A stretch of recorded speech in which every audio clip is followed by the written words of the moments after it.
नमस्कार दोस्तों, ज्योतिष का सफर देखने वाले तमाम भाई बहनों को नरेश गांधी का सादर प्रणाम।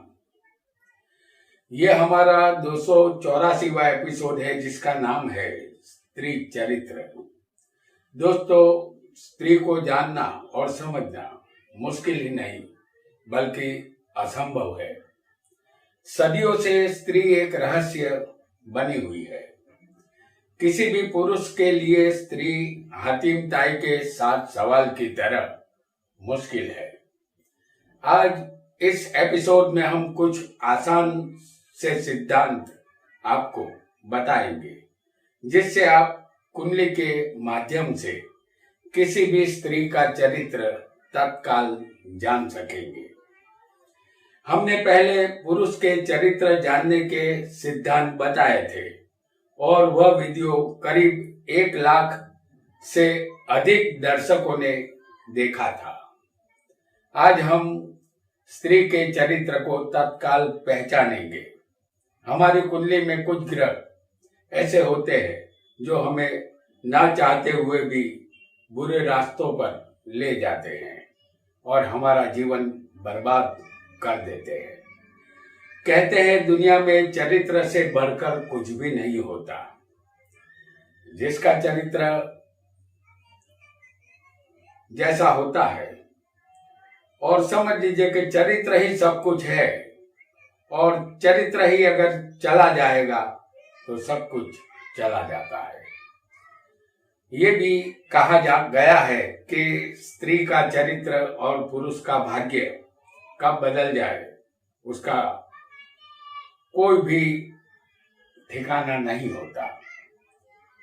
चरित्रवान जो होते हैं वह आईने में दिखने वाले प्रतिबिंब से नजर मिला सकता है, लेकिन चरित्र न हो वह आईने में दिखने वाले प्रतिबिंब से डर जाता है। आइए कुंडली के माध्यम से समझते हैं कि स्त्री का चरित्र तत्काल किन योगों की वजह से उजागर हो जाता है। हम यहाँ एक बात की स्पष्टता करना चाहते हैं कि जन्म कुंडली से किसी भी स्त्री का चरित्र अवश्य जाना जा सकता है। दूसरा भी एक रास्ता है चरित्र जानने का, वह है त्रिशांश कुंडली। यह वर्ग कुंडली है। इससे भी आप चरित्र को जान सकते हैं और कुंडली मिलान करते समय आप ध्यान रखेंगे तो ज्योतिष शास्त्र का लाभ उठा सकेंगे। लेकिन याद रहे कि किसी स्त्री की कुंडली में कोई खराब योग दिखाई दे उसे अपने मन में ही रखें, उसे ना बताएं। यही कि एक ज्योतिषी की ये एक मर्यादा है, इसे अवश्य ध्यान में रखना चाहिए। स्त्री की कुंडली में अगर चर लग्न हो, चंद्र भी चर राशि में हो और लग्नेश भी चर राशि में हो तो चर लग्न 1, 4, 7, 10 को कहते हैं। चर का मतलब है चलना। जैसे हम यहाँ आपको दिखा रहे हैं 1, 4, 7 और 10। ये अंक लग्न में होना चाहिए, कोई भी एक अंक 1, 4, 7 और 10, यानी मेष राशि, कर्क राशि, तुला राशि और मकर राशि। तो ये लग्न चर लग्न होते हैं। चर का मतलब है चलना। यदि लग्न चर होगा तो सभी केंद्र में ये जो पहला, चौथा, 7वां और 10वां स्थान है इसे केंद्र कहते हैं। सभी केंद्र में चर राशि ही आएगी। उदाहरण के तौर पर समझ लेके हम मेष लग्न की कुंडली आपको प्रस्तुत कर रहे हैं तो चौथे स्थान में जो राशि आएगी वो कर्क होगी। सप्तम स्थान में जो राशि आएगी वो होगी तुला और 10वें स्थान में जो राशि आएगी वो होगी मकर। तो इस कुंडली में हमने मेष लगन लिया है, तो चौथे स्थान में चर राशि आएगी जो चंद्र की होगी, इसे कर्क राशि यहां हम कहेंगे। और लग्ने से यहां कौन बनेगा? मंगल होगा। तो यहां हम चंद्र को आपको दिखा रहे हैं चौथे स्थान में, और मंगल को दिखाएंगे 10वें स्थान में। तो लग्ने से यहां मंगल है और चंद्र ये जो यहां बैठा है चौथे स्थान में, ये चर राशि में है। तो आपको ये ध्यान रखना होगा कि लग्न चर राशि का होना चाहिए, इनमें से कोई एक राशि का, क्योंकि कोई भी एक राशि लग्न में आएगी और वो चर राशि होगी। तो लग्न चर राशि का होना चाहिए, चंद्र भी चर राशि में बैठा होना चाहिए, और लग्नेश मंगल भी चर राशि में होना चाहिए। तो लग्नेश मंगल को हमने मकर राशि में आपको 10वें स्थान में दिखाया है। यदि ऐसा योग किसी भी स्त्री की कुंडली में होगा तो वह शादी से पहले ही लग्न जीवन का अनुभव प्राप्त कर चुकी होती है, ऐसा हमें यहाँ समझना होगा। आइए एक और योग को भी यहाँ हम समझेंगे। किसी स्त्री की कुंडली में लग्न में वृश्चिक या मेष राशि हो सकती है, या मकर या कुंभ लग्न भी किसी का हो सकता है। जैसे समझ लीजिए कि हम लग्न में आपको बता रहे हैं मेष और वृश्चिक राशि, दो में से एक राशि किसी की हो सकती है, और दूसरी जो राशि है वो होगी मकर या कुंभ। अब समझ लीजिए कि मकर या कुंभ राशि के मालिक बनेंगे शनि, और मेष या वृश्चिक लग्न अगर होगा किसी का तो उसके मालिक बनेंगे मंगल। तो मेष या वृश्चिक लग्न होना चाहिए, दो में से एक लग्न, और कुंभ या मकर लग्न यहाँ पर होना चाहिए। तो इन चारों लग्नों में से कोई भी एक लग्न हो और मंगल 8वें बैठा हो, इन चार में से कोई एक लग्न होना चाहिए और मंगल अष्टम स्थान में बैठा हो, तो उस स्त्री का चरित्र भरोसे लायक नहीं होता। चरित्र यहाँ शंकास्पद बनता है, ऐसा आपको समझना है। आइए एक और योग को भी यहाँ समझेंगे। आज हम जो भी योग यहाँ पर बताने जा रहे हैं वो एक आसान से योग है। हालांकि त्रिशांश कुंडली से 100% जाना जा सकता है किसी भी स्त्री का चरित्र। आइए एक और योग को भी समझेंगे। स्त्री की कुंडली में कोई भी लग्न हो,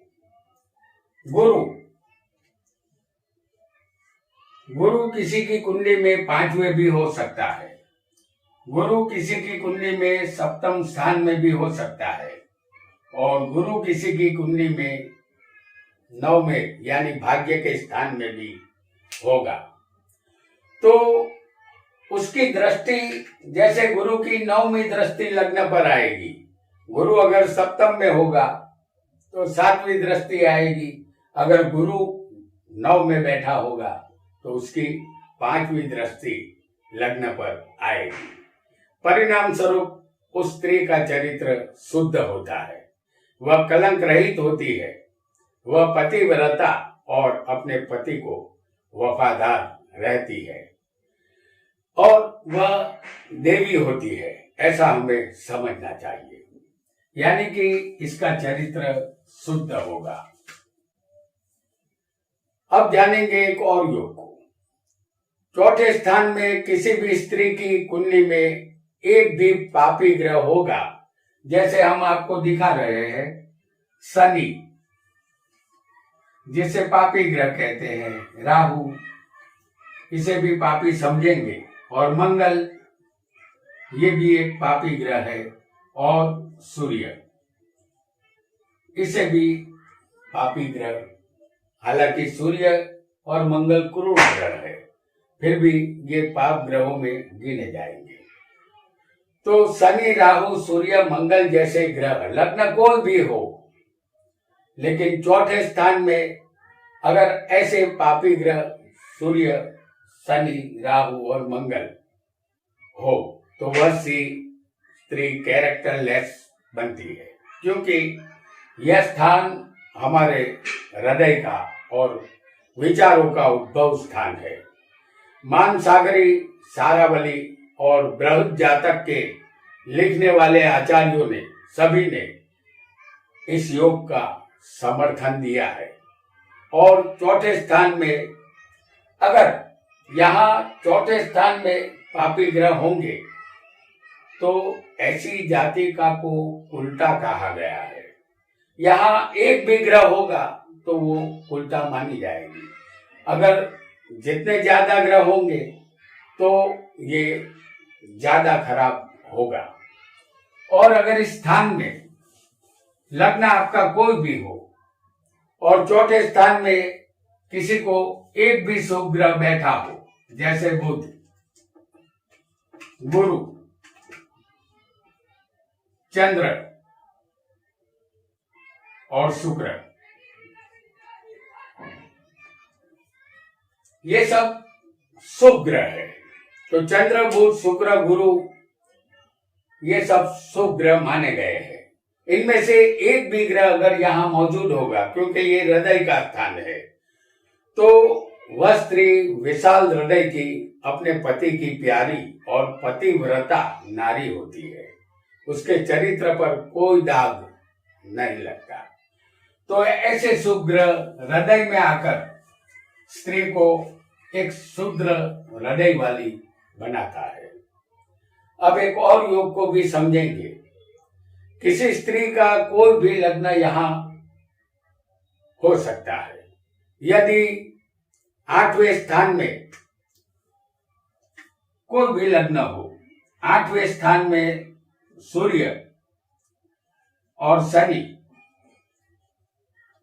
जिस स्त्री की कुंडली में होंगे, वह स्त्री चरित्रहीन बनने पर मजबूर होती है। ग्रह उसे विवश करते हैं, न चाहते हुए भी चरित्र का पतन ये सूर्य शनि करवा देते हैं। आइए एक और योग को भी यहाँ हम समझेंगे। किसी स्त्री की कुंडली में चंद्र राहु की युति 6, 8, 12वें हो, जैसे हम आपको 6ठे स्थान में दिखा रहे हैं, चंद्र और राहु। 8वें स्थान में भी किसी को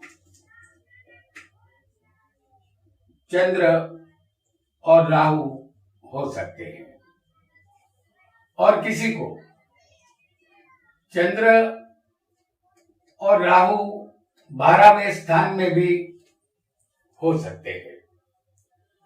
तो चंद्र राहु की युति 6, 8, 12वें हो और उस पर, इस चंद्र राहु पर कहीं से भी शनि मंगल की दृष्टि आ रही हो, जैसे समझ लीजिए कि 6ठे स्थान पर शनि और मंगल की दृष्टि इस चंद्र राहु पर आएगी, और अगर समझ लीजिए कि इस चंद्र राहु पर शनि मंगल की दृष्टि आ सकती है, जबकि वो दूसरे स्थान में बैठे होंगे, और इस चंद्र राहु पर भी शनि मंगल की दृष्टि आ सकती है। तो शनि मंगल 6ठे स्थान में भी किसी को हो सकते हैं। तो जिस स्त्री पर उसकी कुंडली में शनि मंगल की दृष्टि 6-8-12 में बैठे हुए शनि राहु पर अगर दृष्टि आएगी, शनि मंगल की चंद्र राहु पर, तो उस स्त्री पर बलात्कार होने की संभावना रहेगी। ऐसी स्त्री को सदा सावधान रहना चाहिए। चंद्र राहु छठे होंगे तो शनि मंगल 12वें होंगे। चंद्र राहु 8वें होंगे तो शनि मंगल दूसरे स्थान में होंगे, और चंद्र राहु यदि 12वें होंगे तो शनि मंगल की दृष्टि छठे आएगी। तो हमने शनि मंगल की 7वीं दृष्टि यहाँ पर बताई है। हालांकि शनि तीसरी और 10वीं दृष्टि और मंगल की चौथी और 8वीं दृष्टि भी अतिरिक्त दृष्टि होती है। ये बात आपको ध्यान में रखनी होगी, क्योंकि शनि मंगल कहीं से भी चंद्र राहु को देख सकते हैं। आइए एक और योग को भी हम यहाँ समझेंगे।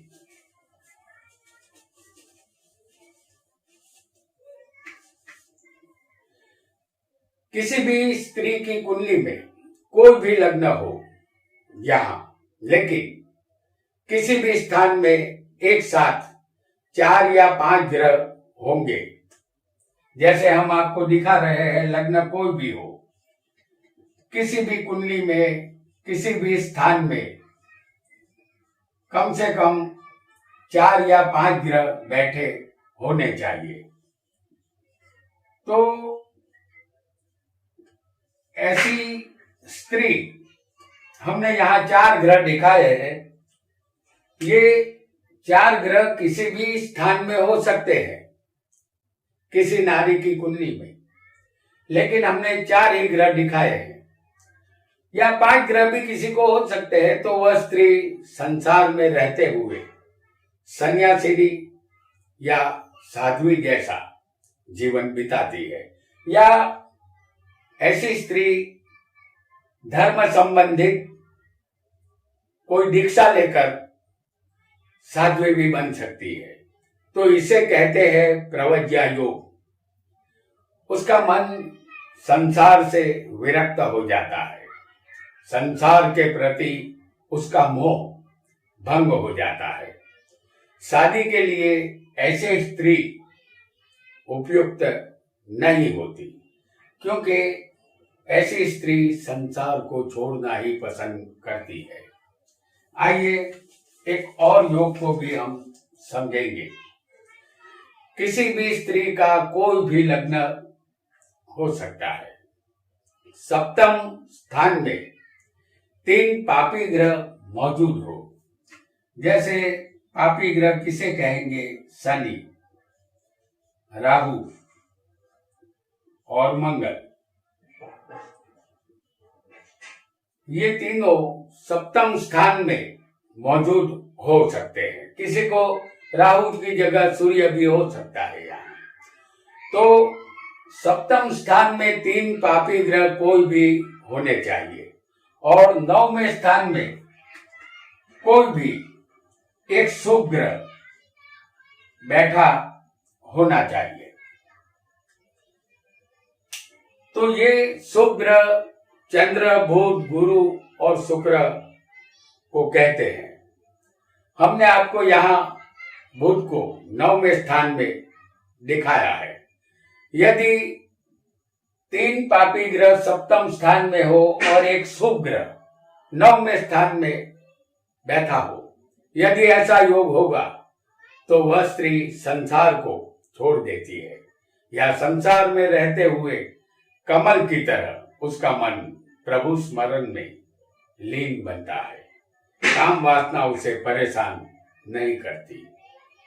चरित्र अच्छा होता है, लेकिन शादी करना जीवन बर्बाद करने जैसा होगा, क्योंकि ऐसी स्त्री से शादी करके जो भी पुरुष उसे अपनी जीवन साथी बनाता है, तो ऐसी धार्मिक स्त्री, धार्मिकता अच्छी है, लेकिन हम सब जानते हैं कि शादी किस लिए लोग करते हैं, तो ये स्त्री उपयुक्त यहाँ नहीं मानी जाएगी। आइए एक और योग को भी हम यहाँ समझेंगे।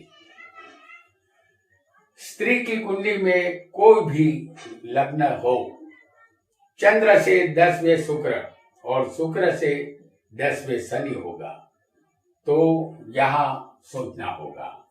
जैसे चंद्र किसी भी स्थान में आपकी कुंडली में हो सकता है। इस चंद्र से गिनने पर 10वें स्थान में शुक्र होना चाहिए। जैसे चंद्र कहीं भी हो, लेकिन हमने लग्न में दिखाया है, तो उससे गिनने पर शुक्र 10वें आएगा, और शुक्र से गिनने पर शनि 10वें होना चाहिए किसी भी स्त्री की कुंडली में।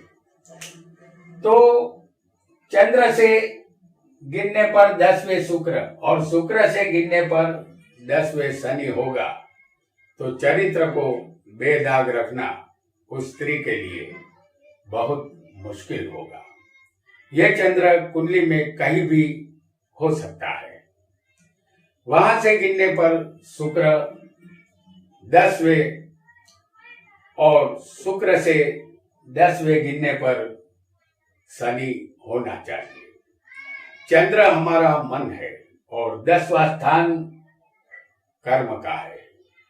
हमारे मन में काम संबंधित विचार आएंगे तो हमारा कर्म बिगड़ेगा, क्योंकि शुक्र काम है और शुक्र से 10वें शनि होगा, तो फिर खुदा खैर करे। तो दोस्तों, आज हमने कुंडली के माध्यम से किसी भी स्त्री का चरित्र तत्काल कैसे जानते हैं ये जाना। आज इतना ही। आपका बहुत बहुत धन्यवाद।